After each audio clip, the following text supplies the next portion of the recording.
எந்த காட்சியை பார்ப்பதற்காக நாம் அத்துணை பேரும் தவம் கடந்தோமோ அந்த காட்சியை தருவதற்காக அழகர் வந்து கொண்டிருக்கிறார். 4000 கண்கள் படைத்திலனோ அந்த நான்முகனே என்று பக்தர்கள் அத்துணை பேரும் இயங்குகிற அளவிற்கு அவருடைய அற்புதமான அந்த காட்சி இருக்கிறது. எனக்கு மனுஷனாக பிறந்துட்டேன், எனக்கு 2 கண்ணு தானே இருக்குது, இந்த பேர் அழகனாக இருக்கிற அழகனை பார்ப்பதற்கு எனக்கு 4000 கண்கள் அந்த பிரம்மன் படைத்திருக்கலாமே என்று சுற்றி இருக்கிற கூட்டத்தை சார்ந்திருக்க மக்களெல்லாம் இயங்குகிற அளவிற்கு ஒரு பேர் அழகினுடைய உருவமாக அழகர் அங்கே வைகை ஆற்றில் வந்து கொண்டிருக்கிற காட்சியை நாம் அத்துணை பேரும் பார்க்கிறோம்.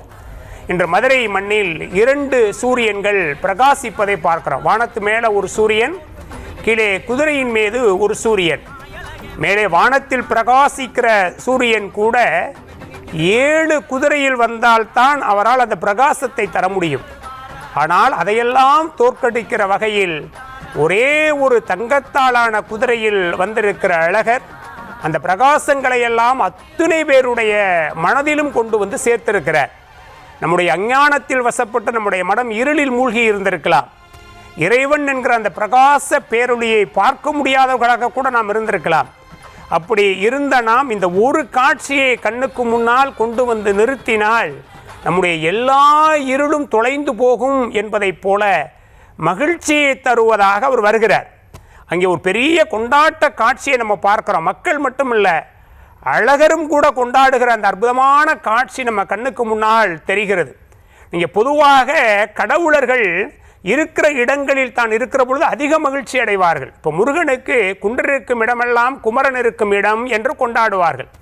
சிவபெருமான் கைலாயத்தில் இருப்பவர். நாராயணன் என்கிற சொல்லுக்கே பொருள் அவர் நீரின் மீது படுத்திருப்பவர் என்பதாகத்தான் பொருள். அவர் பார்க்கடலில் பாம்பனையின் மீது பள்ளி கொண்டிருப்பவர். அந்த நாராயணனுடைய அம்சமாக இருக்கிற கள்ளழகர் அதே நீரில் இறங்கி வருகிறார். அப்போ நினைச்சு பாருங்க, அவருக்கு அதுதான் பிடிக்கும். அவருக்கு எது பிடிக்குமோ அந்த நீரில் இறங்கி வருகிற ஒரு வாய்ப்பு நம்முடைய ஆன்மீகத்தின் மூலமாக அவருக்கும் கூட வழங்கப்பட்டிருக்கிறது. அவர் அதை மகிழ்ச்சியோடு கொண்டாடுகிற அந்த துள்ளி குதிக்கிற அந்த காட்சி நமக்கு தெரிகிறது. அவர் கள்ளழகராக இருந்து அங்கே இருக்கக்கூடிய எல்லோருடைய உள்ளங்களையும் கவர்ந்திருக்கிறார். இந்த நிமிடத்தில் அவர்களுக்கு குடும்ப பிரச்சனை இல்லை, யார் என்ன செய்தார்கள் என்பது இல்லை. அவர்கள் மனது முழுமையும் நிறைந்திருக்கக்கூடிய ஒரே ஒரு பெயர் கள்ளழகர் என்கிற பெயர்தான்.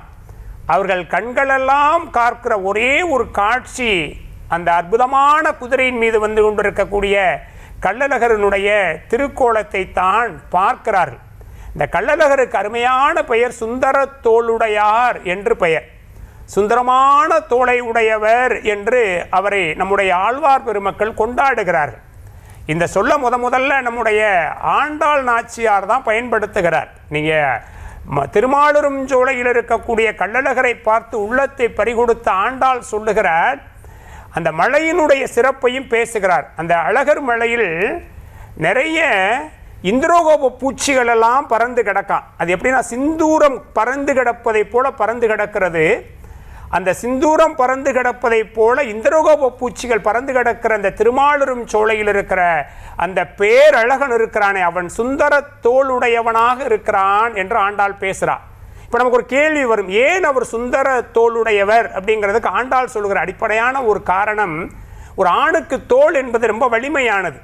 அது மட்டுமல்ல, தேவர்களும் அசுரர்களும் பார்க்கடலை கடைந்த பொழுது அந்த பார்க்கடலை கடைவதற்கு உதவி செய்து அதில் உண்ட மகாலட்சுமியை தன்னுடைய துணையாக பெற்ற பெருமை அவருக்கு உண்டு என்பதால் அவர் சுந்தர தோளுடையார் என்று நம்முடைய ஆண்டாள் நாச்சியார் கொண்டாடுகிறார். அந்த சுந்தர தோளினுடைய காட்சியை நம்ம பார்க்கிறோம். அந்த மக்களுடைய கேட்டால் இப்போ சொல்லுவாங்க, தோள் கண்டார் தோளே கண்டார், தொடுகடல் கமலத்தென்ன தாழ் கண்டார் தாளே கண்டார், தடக்கை கண்டார் மக்தே வாழ்கண்ட கண்ணார் யார்தான் வடிவினை முடிய கண்டார், ஊழ்கண்ட சமயத்தன்னார் உருவு கண்டாரை ஒத்தார் என்று ராமபிரானுக்கு கம்பநாட்டாழ்வார் மிக பெருசாக கொண்டாடுவார். அதை அப்படியே இவருக்கு சொல்லலாம். தோள் கண்டார் தோளே கண்டார். அந்த சுந்தர தோளுடைய அழகரை, அவருடைய தோளை பார்த்து பிரமித்து போய் நிற்கக்கூடிய மக்கள், இந்த தோல் தானே அடியவனுக்கு அருளக்கூடிய தோல், இந்த தோல் தானே யாராவது துன்பம் என்று வந்தால் நான் துணையாக இருக்கிறேன் என்று ஓடி வந்து உதவுகிற தோல் என்பதாக கொண்டாடுகிறார்கள். தன்னில் ஒருவனாக தனக்கானவனாக அந்த இறைவனை அப்படியே ஆகர்ஷித்துக் கொள்ளுகிற அந்த ஆற்றல் இருக்கிறதே, அந்த ஆற்றலெல்லாம் பக்தருடைய அந்த மனதில் வந்து நிற்பதை பார்க்கிறோம். இதை அவர்களுக்கு எது தந்தது? அழகர் மேல் வைத்திருக்கக்கூடிய ஒரு அன்புதான் தந்தது. கூறத்தாழ்வார் என்கிற ஆழ்வார் மிக அருமையாக சொல்லுவார். கள்ளழகர் என்ன சொல்லுவாராம்? எச்சாதி எச்சுபாவம் என்பதாக அவர் குறிப்பிடுகிறார்.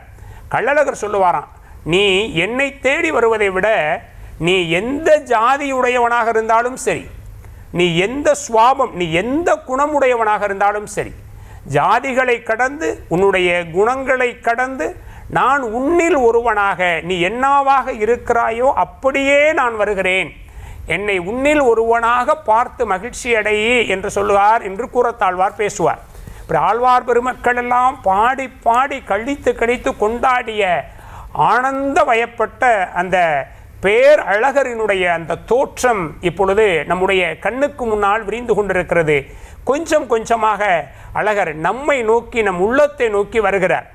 அழகர் ஆற்றில் இறங்கினார் என்பதை சொல்லுவதற்காக தாமரை பூக்களை பரப்பி வைத்திருக்கிறார்கள். தாமரை பூக்கள் இருக்கிற இடம் எங்கு வருகிறாரோ அப்பொழுது அழகர் ஆற்றில் இறங்கிவிட்டார் என்பதாக நாம் இன்னமும் மகிழ்ச்சியை கொண்டாடலாம். அந்த தாமரை பூ என்பது வெறும் தாமரை பூ அல்ல, நம்முடைய இதய தாமரை. அது நம்முடைய உள்ளம் என்கிற தாமரை இருக்கு இல்லையா, அந்த தாமரை மலர்ந்திருக்க வேண்டும். கூம்பி இருந்தால் அதனால் பயன் இல்லை. மலர்ச்சி எப்பொழுது வரும்? மகிழ்ச்சி வருகிற பொழுது மகிழ்ச்சி வரும். அந்த மகிழ்ச்சியை தந்தருவது எதுவாக இருக்க முடியும்? இறைவனுடைய திருத்தோற்றமாகத்தான் இருக்க முடியும். வருடத்திற்கு ஒரு முறை நமக்காக வருகிற இந்த கள்ளழகரை பார்த்த மக்களுடைய இதயங்கள் எல்லாம் ஒரு விரிந்த தாமரையைப் போல, எப்பா என் உள்ளத்தில் வந்து அமர்ந்துகொள், உன்னை உள்ளங்கவர் கல்வனாக நாங்கள் ஏற்றுக்கொண்டிருக்கிறோம், என் உள்ளத்தை கவர்ந்துகொள் என்று எல்லோரும் வேண்டுவதைப் போல அவருடைய தோற்றம் இருக்கிற அந்த அருமையான காட்சியை இப்பொழுது நாம் பார்த்து கொண்டே இருக்கிறோம். அந்த காட்சியினுடைய சிறப்பாக அழகர் கொஞ்சம் கொஞ்சமாக வருகிற அந்த காட்சியையும் நாம் பார்த்து கொண்டிருக்கிறோம். இதை நம்முடைய தொலைக்காட்சி மிக அருமையாக நம்முடைய இல்லங்களிலும் நம்முடைய வரவேற்பறையில் கொண்டு வந்து சேர்த்திருக்கிறது என்கிற அடிப்படையில் நியூஸ் தமிழுக்கும் ஓம் தொலைக்காட்சிக்கும் இந்த நேரத்தில் நாம் அத்துணை பேருமே நன்றி பாராட்டுவதற்கு கடமைப்பட்டிருக்கிறோம்.